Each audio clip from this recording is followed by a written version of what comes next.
Laugh again? Sorry, ladies, your 24 minutes are up. Oh. The stanza goes, and the tunes that mean so much to you alone, common tunes that make you choke and blow your nose, vulgar tunes that bring the laugh and bring the groan, I can rip your very heartstrings out with those. From the song of the banjo by Rudyard Kipling. If I had that Kipling here, could I give him a charade? It looks like we girls have lost again. Oh, yes. And it just isn't fair. Look, the next game we play, let's mix up the men and women. Say, that could be a very interesting game. Instead of playing any more games, why don't we just sit around and chat for a while? Oh, it's a good idea. Has any of you ever considered the mating habits of the Arizona desert lizard? Well, I think it's time for coffee and cake. I'm with you. Yeah, I'll bring it in here, dear. And in the meantime, why don't you turn on the $350,000 question? Wonderful idea. I follow that show almost every week. Do you ever watch it, Miss Brooks? Does she? Oh, Connie's a real quiz fan. Sends in questions to all the shows. Spends all her free periods at school thinking them up. Why, she even thinks them up in class. Oh, she does. Anyone care to discuss the mating habits of the Arizona desert lizard? I'll turn on the set. Maybe we can catch Mrs. Potter. She's been on for 12 weeks in a row. Oh, yeah. Wasn't she great answering that Dickens question last week? Oh, Muncie, I'm not the least bit interested in Mrs. Potter or in Dickens. Well, I'll be back with the coffee and cake in a jiffy. And now for your question, Mrs. Potter. Well, fine. We're in time to hear her. Remember, $296,000 rides on your answer. And to think, 13 weeks ago when you came here from Billings, Montana, you started with a single wish to send your son through college. Now she could send the whole state of Montana through. Well, Mrs. Potter, your question tonight was sent in by Constance Brooks, the school teacher from Burbank, California.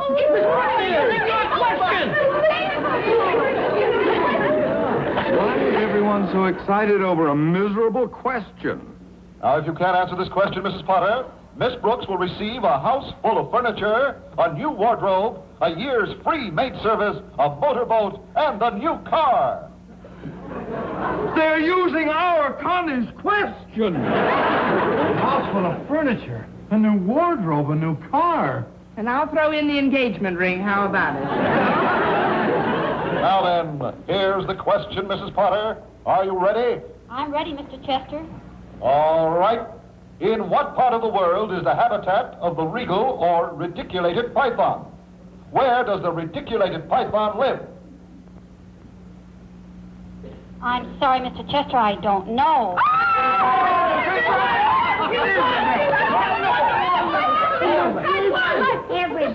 Everybody, now look. Sit down and we'll have coffee and cake. Oh, I can't believe it. I've won. Yes, you have, you crafty girl.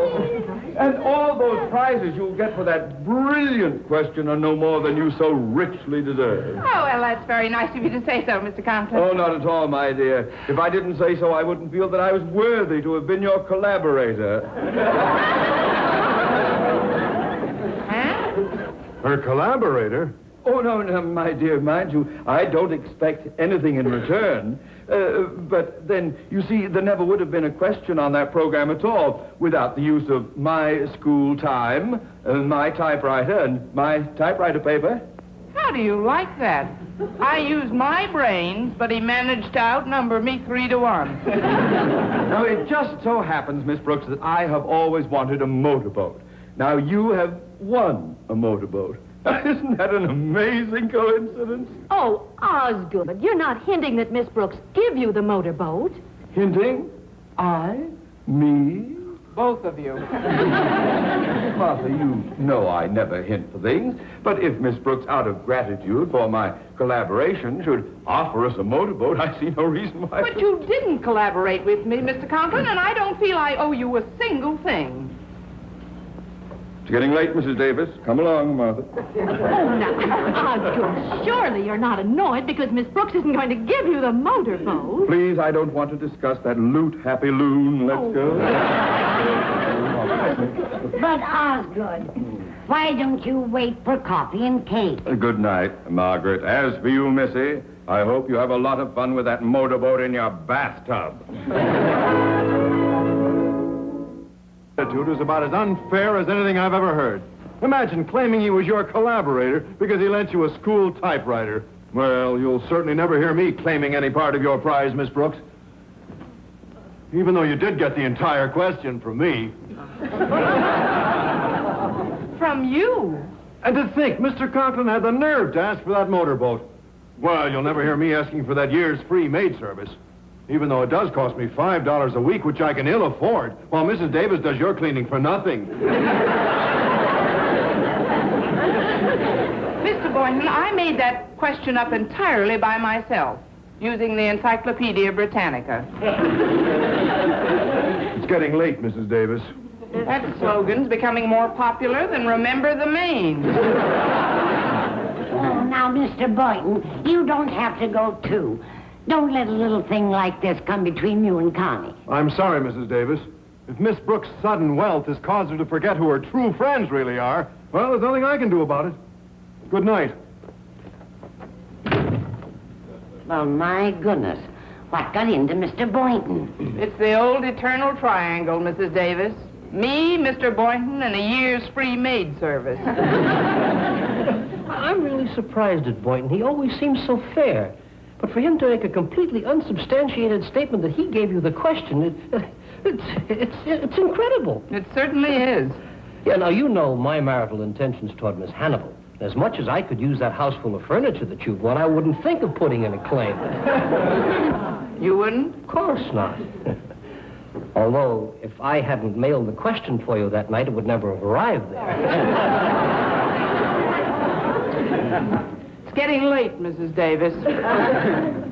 Mr. Muncie, I deserve sole credit for winning all those prizes. It's been a lovely evening, Mrs. Davis.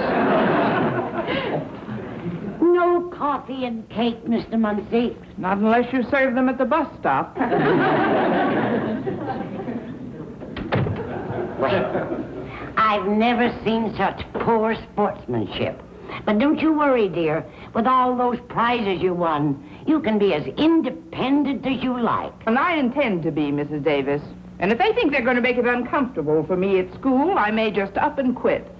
And now let's forget about them and go in and have some coffee and cake. Good idea.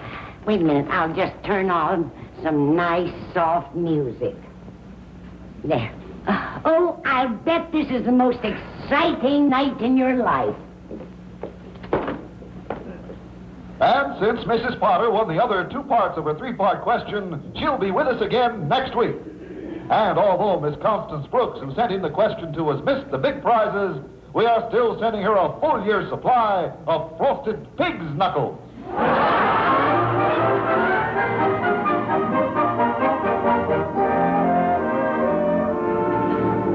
To your health. Cheers. Down with Miss Brooks. We help her win a veritable bag full of prizes, and what does she give us? The empty bag. I've known many members of the weaker sex to be selfish, but until last night, I never dreamed Miss Brooks could be that way. By heaven, I'm through with women. I didn't know you'd even started. Here I am engaged to Miss Hannibal, gentlemen. If I could afford to furnish a house, I could marry her right away instead of waiting till next year. But will Miss Brooks give me that set of furniture she won? Not her. How will my son understand when I say to him, today you are 1 year old, Sonny, but if Miss Brooks had given me the furniture, you would have been 2. Rough.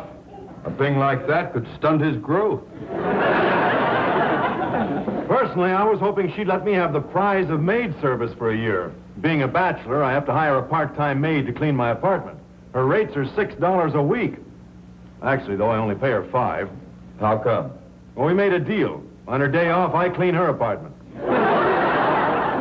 Only takes me an hour or so. Rough. A thing like that could stunt your growth. Well, shall we finish up the coffee, gentlemen? Oh, no, thank you. Oh, what a jolly summer I could have with that motorboat of Miss Brooks's. I can't get it out of my mind. I even dreamed about it. You dreamed about the motorboat, sir? All night. My wife tells me I putted out of bed 3 times. Twice I landed on my head. Rough. Like that could stunt your growth. Well, it's apparent to me that Miss Brooks doesn't know the real meaning of friendship, not like we do. If we had won those prizes, we would share and share alike because we're friends. True friends. Bless us, one and all. Why, we're just like brothers, eh, Boynton? Yes, sir. Real solid friends. By golly, I'm proud of one thing. We were men enough to give Miss Brooks a piece of our minds last night when we walked out on her. Well, now, I believe that was most unwise. Instead of displaying anger, we should have played it more good-naturedly, worked on her sympathies, perhaps. On her sympathy? If I ever met a sucker for a sob story, she's it. It has to be presented cleverly, of course. Well... Oh, holy smoke. I've got to get to my science class. I'll run along, too. Oh, goodbye, friend. So long, friend. Adios, friends.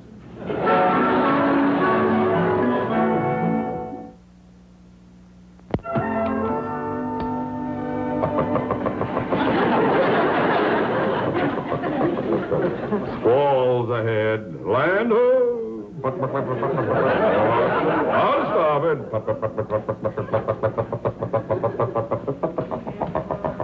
I'd like a word with you, if you can steer your desk into dry dock. Oh, well, actually, I was... Sit down, Buster. With my quiz winnings, I'm feeling pretty independent. So I dropped in to tell you off for the nasty things you said to me last night. Last night?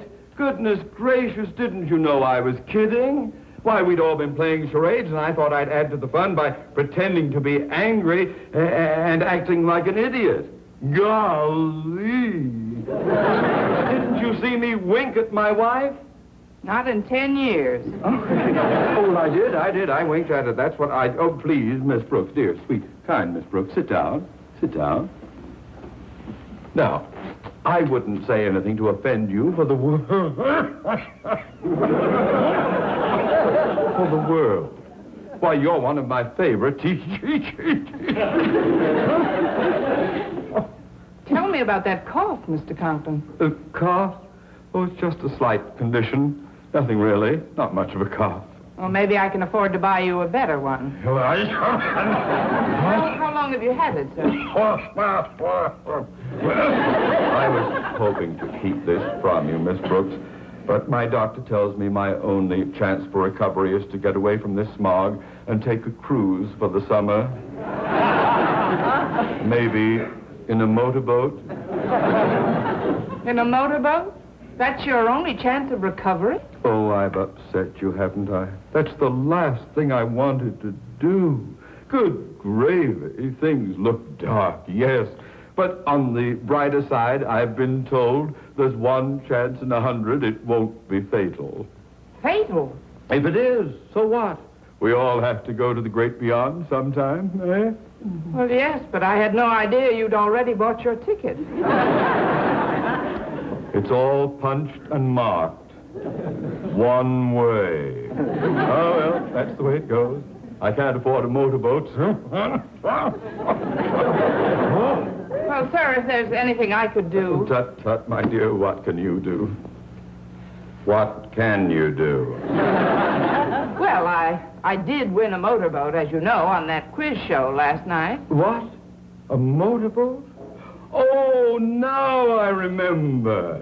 I was so happy for you last night, it clean skipped my mind. Oh, but you're much too kind, Miss Brooks. I won't allow you to give me your motorboat.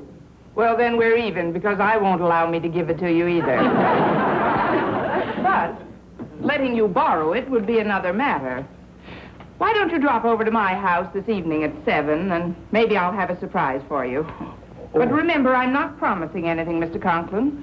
I wouldn't want Mr. Muncie and Mr. Boynton to expect something from me, too. Muncie and Boynton? Why bother with those creeps? Why, if you were dying of thirst, they wouldn't give you the dew off a Brussels sprout. Oh, I wouldn't say that. Well, Muncie doesn't need it. neither does Boynton, or he wouldn't be squandering $10 a week on maid service. $10? I thought it was $5. Well, it was, but lately he's been slipping her an extra $5 that he was supposed to send his mother. Oh, that reminds me, Mr. Conklin, I'd like to call Mrs. Davis now, if I may. Oh, by all means. Just step out into the hall so you can have absolute privacy. Thank you, sir. Thank you, Miss Brooks.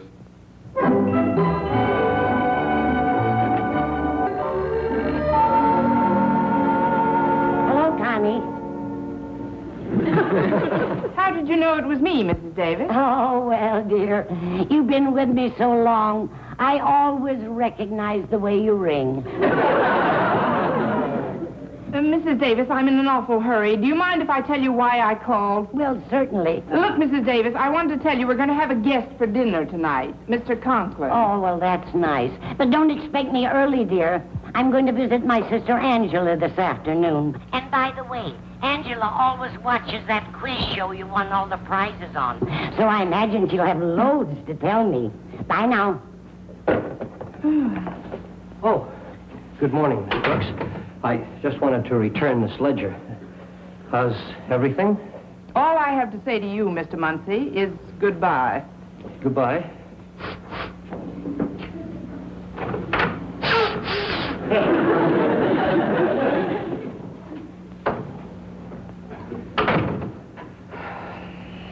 Well, why don't you tell me all about it? About what? This is your life. I just asked the questions. Are you crying? But men don't cry, Miss Brooks. I've got something in my eyes. What? Tears. I'm not a man, I'm a mouse. Well, that's a terrible thing to say. Well, it's true, isn't it? Oh, what's the use? I'm a lost soul. My only hope to marry Miss Hannibal is a set of furniture. Well, what does Lucretia want to marry, you or collateral? Furniture shouldn't have anything to do with your marriage, Mr. Muncie. The fellow doesn't say, I now pronounce you man, wife, and 6 rooms of mahogany. Well, she said it was either now or never, so I guess we're washed up. Well, you have my sympathy, but not my furniture from the quiz program. If I gave you that, Mr. Boynton would expect something from me, too. Mr. Boynton? If he isn't loaded, how can he afford $15 a week for maid service? 15? I thought it was 10. He pays her 10 and his poor old mother sends him the other 5. He doesn't need anything. But me, I'm desperate. Unless I can get furniture, my life won't be worth living. Well, why don't you come over to my house at 7 o'clock tonight? Maybe I'll have a surprise for you.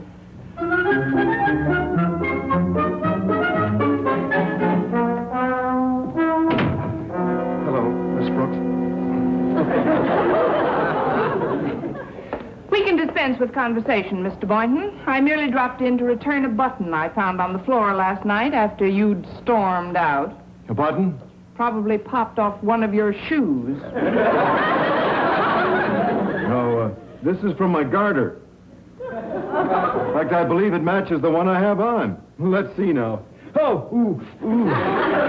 All right, Grandpa, tell me about your rheumatism. No, it's nothing, really. Nothing at all. Except that my back's been killing me because I've been doing all my own housework. You fired your part-time maid?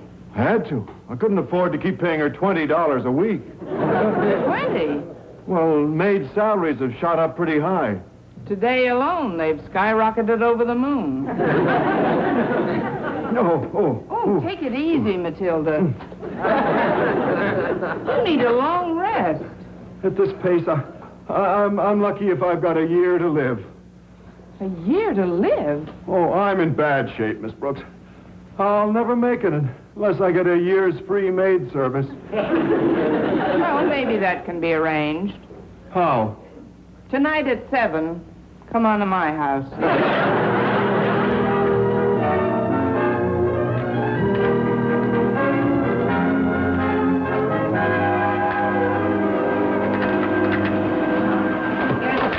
Dear.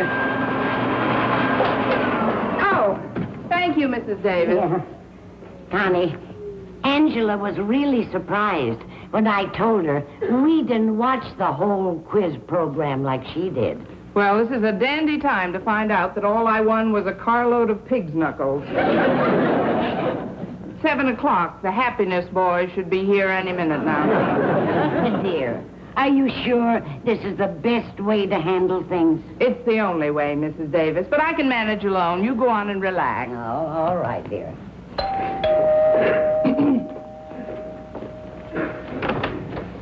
Oh, Good evening, Miss Brooks. gentlemen. Oh, greetings. There's no need to sit down, gentlemen. I told you I'd have surprises for all of you, so we might as well get right down to business. Right down to the action. That's the old pepper. For you, Mr. Muncie, this dollhouse with 6 rooms of furniture. For me? All for you. Oh, I can hardly wait to show it to Lucretia.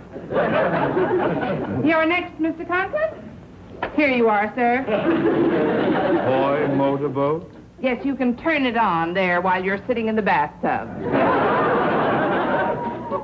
Gee, Dad, it's a whirly racer. I'm glad you like it, sir. Well, that's that. Well, just a minute. What about my apartment and the year's free maid service? Coming right up, Mr. Boynton. You, Miss Brooks? My maid? Boy, have you got 1 year to live.